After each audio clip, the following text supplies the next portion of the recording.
கொண்டிருக்கிறார்கள். இது உடலுக்கும் உள்ளத்திற்கும் ஆன்மாவிற்கும் நல்லது. யோகா பயிற்சி எல்லோரும் செய்ய வேண்டும். தில்லானமானம்மாள் படம் பார்த்துருப்பீங்க. அதில் பார்த்தீங்கன்னா நலந்தானா உடலும் உள்ளமும் நலந்தானான்னு ஒரு பாட்டு வரும். ஆனால் அந்த யோகா பயிற்சி செஞ்சாலே உடலும் உள்ளமும் நோயும் இல்லாத ஒரு பயிற்சியாக உருவாவதற்கு இந்த யோகா எல்லோரும் செய்ய வேண்டும் என்று பாரத பிரதமர் நரேந்திர மோடி அவருடைய சார்பாகவும் தமிழக பாரதிய ஜனதா கட்சியின் சார்பாகவும் கேட்டுக்கொள்வேன். இல்லப்பா, சட்டமன்றத்தில் நேரலை எதிர்கட்சி பேசுறவங்க நேரலையா கொடுக்கணும்னு சொல்லி எதிர்கட்சி தலைவர் புகார் மனு கொடுத்திருக்காரு.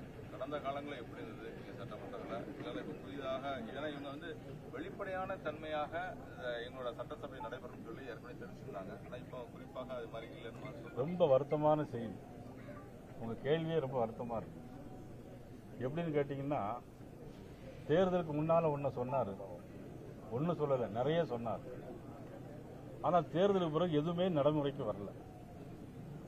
தேர்தலுக்கு முன்னால மேடைக்கு மேடை நிறைய பேசினாரு. பஸ்ஸுக்கு மேல ஏறி நின்று 10 ரூபா பாட்டிலுக்குன்னு ஆடினாரு, பாடினாரு. சினிமாவில் ரஞ்சிதமே ரஞ்சிதமே மாதிரி 10 ரூபா பாட்டுக்குன்னு பாடினார்.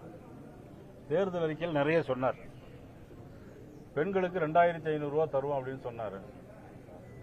1000 ரூபா தான் கொடுப்பதாக சொல்லியிருக்காங்க. அதுவும் போய் சேரல இன்னும். ஒரு பெண்மணி, ஒரு சகோதரியை பார்த்தேன், இப்படி கை வச்சாங்க. பாக்கெட்ல, அவர் பாக்கெட்ல இருந்து எடுத்து கொடுப்பாரு. அவரு பாக்கெட்ல இருந்து எடுத்து கொடுப்பாரு. அவரு இப்ப பேசவே மாட்டாங்க சட்டமன்றத்தில். அவர் தான் நம்முடைய ஜோசப் விஜய் முதலமைச்சர். அவர் 4000 ரூபாய் தருவோம்னு சொன்னாரு மாணவர்களுக்கு. 4 பைசா கூட நான் காணல. பையிலிருந்து எடுக்க வேண்டியிருக்கு. 400 கோடி ரூபாய் பேங்க்ல தான் இருக்கு. 6 சிலிண்டர் தருவோம்னாரு. ஆளையும் காணும், சிலிண்டரையும் காணும். பேச சொன்னா பேச மாட்டேங்காரு. சட்டமன்றத்தில் போய் உட்கார்ந்துட்டு வந்துட்டு இருக்காங்க. சட்டமன்றத்தில் நேரலை காட்சிகள் உருவாக்கும்னு சொன்னாரு. அதுவும் இப்ப நடக்கல. அவர் சொன்ன எதுவுமே நடக்கல. மக்கள் யாருக்கு ஓட்டு போட்டாங்கன்னு மக்களுக்கும் தெரியல. எப்படி முதலமைச்சராக இருக்கணும்னு அவருக்கும் தெரியல. இந்த சூழ்நிலையில் நாடு இன்னைக்கு போயிட்டு இருக்கு. இந்த 40 நாளிலும் 207 குற்றங்கள், அதில் 40க்கு மேல கற்பழிப்பு சம்பவங்கள். 3 வயசு குழந்தையும் விட்டு வைக்கல. கஞ்சா, போதைப் பொருள் எல்லாம் நாளுக்கு நாள் கூடிக்கிட்டே போயிட்டு இருக்கு. கடந்த கால அரசுக்கும் இந்த அரசுக்கும் எந்த விதமான வித்தியாசம் இல்லை. மக்கள் எதை நினைச்சு ஓட்டு போட்டாங்கன்னா, கொலை சம்பவங்கள், கற்பழிப்பு சம்பவங்கள் நிறைய நடந்துட்டு இருக்கு. 2 நாளைக்கு முன்னால் நம்ம திருநெல்வேலியிலே பாத்தீங்கன்னா 17 கற்பழிப்பு சம்பவங்கள், படுகொலைகள். இதை எங்க போய் சொல்றது, யார்கிட்ட போய் சொல்றது, யார் ஓட்டு போட்டாங்க, யார் முதலமைச்சர், யார்கிட்ட போய் சொல்றதுங்கிறதே எனக்கு தெரியாம இன்னைக்கு மக்கள் முழிச்சிட்டு இருக்காங்க. இன்னைக்கு பார்கள்ல தமிழக வெற்றி கழகம் மாவட்ட செயலாளர் பேரை சொல்லி தொடர்ந்து மாமூல் கேட்கதா நேற்று சிசிடிவி பதிவுகள் வெளியாச்சு. என்ன நினைக்கிறீங்க? தேர்தலுக்கு முன்னால நிறைய வாக்குறுதி கொடுத்தாங்க. ஊழலற்ற அரசாங்கம் கொண்டு வருவாங்க. ஊழல் இப்ப கீழே இருந்தே ஆரம்பிச்சிருக்கு. எதை எதிர்பார்த்தோமோ அதை விட அதிகமா நடக்குது. திருநெல்வேலியே பாளையங்கோட்டையிலேயே பார்ல போய் மாமூல் வசூல் பண்றாங்க. பிறகு மாவட்ட செயலாளர் இல்லை, என்னுடைய ஜூனியர் இல்ல, எங்கள்கிட்ட இல்லைங்கிறது பேட்டி கொடுக்கறாங்க. உள்ளூருங்கிறதுனால நான் பேரெல்லாம் கூட நான் சொல்ல விரும்பல. ஆனா தொடர்ந்து தமிழ்நாடு முழுவதும் பார் வசூல் நடக்குது, எல்லா வசூலும் நடக்குது.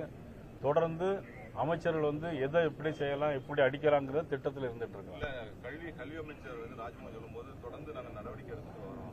இப்ப அதிகமாக மக்கள் மத்தியில் நேரடியாக புகார் வந்தாலும் கூட உடனடியாக நடவடிக்கை எடுக்க முடியாது. ஒரே நாளில் 10 லட்சத்துக்கும் மேற்பட்ட கிலோவில் கஞ்சாவை பறிமுதல் செய்யப்பட்டதுலாம் அரசோட நடவடிக்கை தானே. அப்ப நடந்துட்டு இருக்கிறது முக்கியம். நடந்துட்டு இருக்கிறது உண்மையை ஒத்துக்கிறாரு. நடந்துகிட்டு இருக்க போய் தான் நடவடிக்கை எடுக்காரு. இல்லைன்னா நடவடிக்கை எடுக்க முடியாது. இல்ல பார்ல வசூல் பண்றது உண்மைங்கிறத அவர் ஒத்துக்கிறாரு ராஜ்மோகன். கஞ்சா நடந்துகிட்டு இருக்கு, ஆனா நடவடிக்கை எடுக்கங்கிறாங்க. இவ்வளவு நாள் என்ன செஞ்சிட்டு இருக்கீங்க? ஒரு அரசாங்கம் அதுக்கு நடவடிக்கை 6 மாசமா நமக்கு குறைந்தபட்சம் டைம் கொடுக்கணும். ஆனா எதுக்கு டைம் கொடுக்கணும்? நிர்வாகத்தில் தான் டைம் கொடுக்க முடியும். சட்டம் ஒழுங்கு பாதுகாக்கிறதுல டைம் கொடுக்க முடியாது. அந்த 1 மணி நேரத்திலிருந்து சட்டம் ஒழுங்கை கையில் வச்சிருக்கக்கூடிய முதலமைச்சர் அதன் மீது உடனடியாக நடவடிக்கை எடுத்திருக்க வேண்டிய என்பதுதான் எங்களுடைய குற்றச்சாட்டு. தமிழகம் முழுவதும் விவசாயிகள் இந்த நெல் கொள்முதல் பண்ணது பாத்தீங்கன்னா பல லட்சக்கணக்கான மூட்டைகள் வந்து தொடர்ந்து மழையினால வீணாகுது. ஓப்பனா இருக்கக்கூடிய நெல் கொள்முதல் நிலையங்கள்னால விவசாயிகள் எல்லாருமே இது தொடர்ந்து பலமுறை ரெப்ரசென்ட் பண்ணியும் அது இந்த அரசு சரி பண்ணல, பலமுறை ரெப்ரசென்ட் பண்ணிருக்கோம். என்ன நினைக்கிறீங்க சார்? அதுக்கு ஒரு நிரந்தரமான தீர்வு இருக்கு.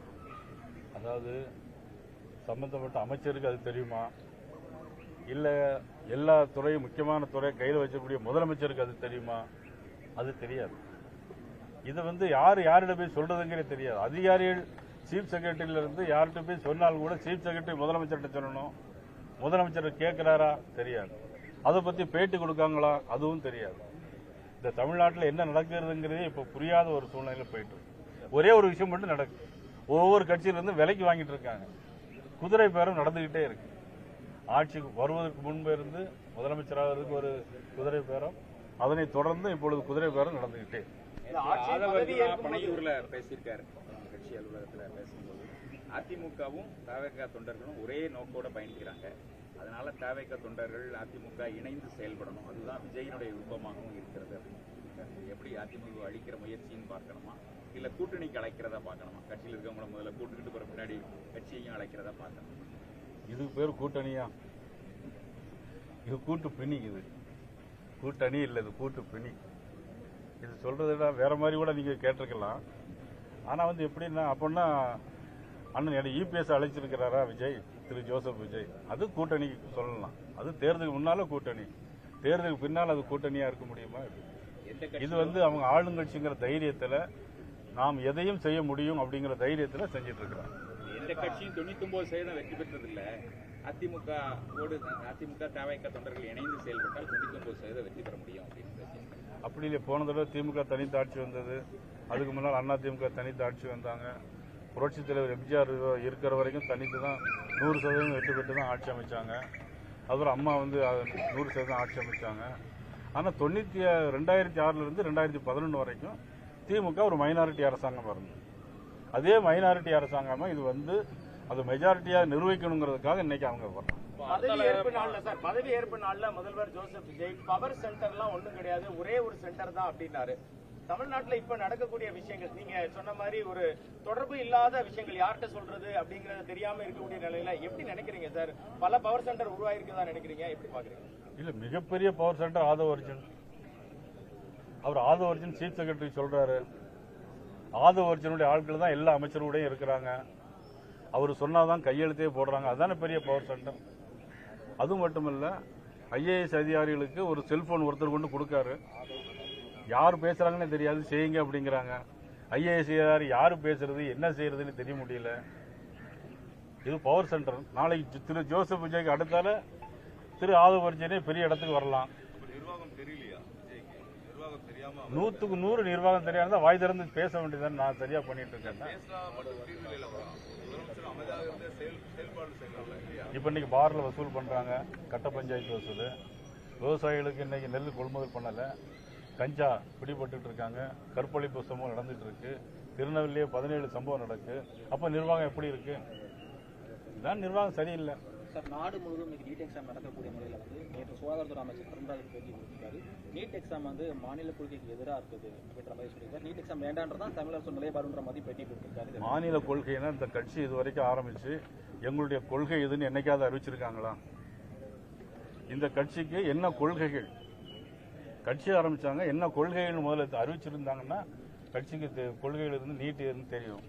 ஏதோ திமுக நீட்டுக்கு எதிராக இருக்குன்னு, தானும் நீட்டுக்கு எதிராக இருக்குன்னு சொன்னா, இன்னைக்கு சாதாரண இன்னைக்கு மானூர்ல சாதாரண தோட்டத்தில் வேலை பார்க்கக்கூடிய பிள்ளைகள்லாம் இன்னைக்கு ஐகிரவுண்ட் மெடிக்கல் காலேஜ் படிக்கணும்னா நீட் எக்ஸாம். அப்ப நீட் எக்ஸாம் இத்தனை லட்சம் பேர் எழுதி இன்னைக்கு வர்றாங்க. நீட்டுக்கு பயந்து நிறைய குழந்தைகள் உயிரிழக்கிறாங்க. நீட் வேண்டாம்னு எடப்பாடியும் சொல்லி அது இவங்களே சூசைடு தூண்டுறாங்க. அதெல்லாம் இவங்க யாராவது ஒருத்தர் தூண்டுறாங்க, அவ்வளவுதான். எம்பி எலெக்ஷன் தூண்டுறதுனால குழந்தைகள் இறந்துருவாங்களா? அதாவது என்னன்னைக்கு நான் என்ன கேட்கிறேன் அப்படின்னா, இப்ப இத்தனை லட்சம் பேர் இன்னைக்கு நீட்ல பணம் கொடுக்காம இன்னைக்கு மெடிக்கல் காலேஜ் சேர்ந்திருக்காங்க. அது நல்லதா இல்ல நீட் எக்ஸாம் வேண்டாங்கிறது நல்லதா? ஒரு அழுத்தம் தானே உங்களுக்கு, மேலும் ஒரு அழுத்தம் தானே. எல்லாம் படிச்சு நல்ல டாக்டர் நல்ல திறமை உள்ளவங்க படிச்சவங்க வர வேண்டியது தானே. வசதி உள்ளவங்க போறாங்க, 1 லட்சம் ரூபா 1.5 லட்சம் ரூபா கொடுத்து. இது வசதி இல்ல. நான் சொல்றது மானூர்ல ஒரு தோட்டத்துல சாணி எழுதுற குடும்பம் படிச்சு இன்னைக்கு நீட் பணம் இல்லாம இன்னைக்கு மெடிக்கல் காலேஜ் சேர்ந்திருக்காங்க. அதுக்கு உங்களுடைய பதில் என்ன? இப்போ வந்து திருநெல்வேலியில் பார்த்தீங்கன்னா அது தமிழ்நாடு முழுவதும் டாக்டர் பிள்ளைகள் டாக்டர் படிக்கிறாங்க. 50 லட்சம் வருஷத்துக்கு கட்டுறாங்க. 1 கோடி 50 லட்சம் கட்டுறாங்க. அது தேவையா? எல்லாரும் எல்லா மக்களும் வரணுங்கிறது தேவையா? இதுதான் வேணும். இணைந்து செயல்பட்டால் என்ன தவறு? அரசு இல்ல, அது ஒருடைய கருத்து. அதை பத்தி நம்ம சொல்ல முடியாது. நான் அந்த கட்சியில இல்ல, அந்த 2 கட்சியிலும் இல்ல. சம்பந்தப்பட்ட கட்சியோட மாநில தலைவர் முன்னாடி சம்பந்தப்பட்ட கட்சி இல்ல அந்த கட்சியில முன்னாடி இருந்திருக்கீங்க. இப்ப அந்த உங்க முன்னாடி அந்த தேர்தலில் கூட்டணியோட இருக்கு. 2 கட்சியோடயுமே உங்க கட்சி கூட்டணியில் இருந்திருக்கு. இது அப்படிங்கிற ஒரு சாத்தியமான மக்கள் ஏத்துக்குருவாங்கன்னு நினைக்கிறீங்களா? இதை இந்த பாஜக அதை பத்தி நான் ஒன்னும் கருத்து சொல்ல முடியும். வாயத்திறங்க சிஎம் சொல்லி சட்டசபையிலேயே எதிர்கட்சியினர் வந்து போராட்டம் நடத்துற அளவுக்கு போயிருக்காங்க. இது அணுகுமுறை எப்படி பாக்குறீங்க எதிர்கட்சியோட அமைச்சர்? அதாவது தேவையான விஷயங்களுக்கு பதில் சொல்லித்தான் சேரணும். அதுல மறுக்காருன்னா அதுல ஏதோ உள்நோக்கம் இருக்குன்னு தான் அர்த்தம். அதை இவர் ஆனந்த் சொல்லியிருக்காரு. நம்மளை விட நம்மளோட இதயத்துல தலைவரை வச்சுட்டு சிஎம் சொல்லி அவங்க இதயத்திலே வச்சுட்டு வந்ததை நான் பெருமையா நினைக்கிறேன் அப்படின்னு யாரு ஆனந்த் சொல்லியிருக்காரு. சிஎம் சொல்லி ஸ்டிக்கர் அவங்களோட பாக்கெட்ல வச்சுட்டு வந்தாங்க. யார் வச்சுட்டு வந்தாங்க? திமுககாரங்க. அப்ப ஆனந்த் சொல்லியிருக்காரு, எனக்கு ரொம்ப பெருமையா இருக்கு. எதிர்கட்சியில் உள்ள கூட சிஎம் சொல்லி அவர் இதயத்துல அந்த பொறிக்கப்பட்டது எனக்கு ரொம்ப பெருமையா இருக்கு. அதுக்கு இன்னொரு அர்த்தமும் சொல்ல முடியும். என்னால அது வேண்டாம். விவகாரத்துல பிரதமரை சந்திக்கிறதுக்கான வாய்ப்புகள் மத்திய அரசு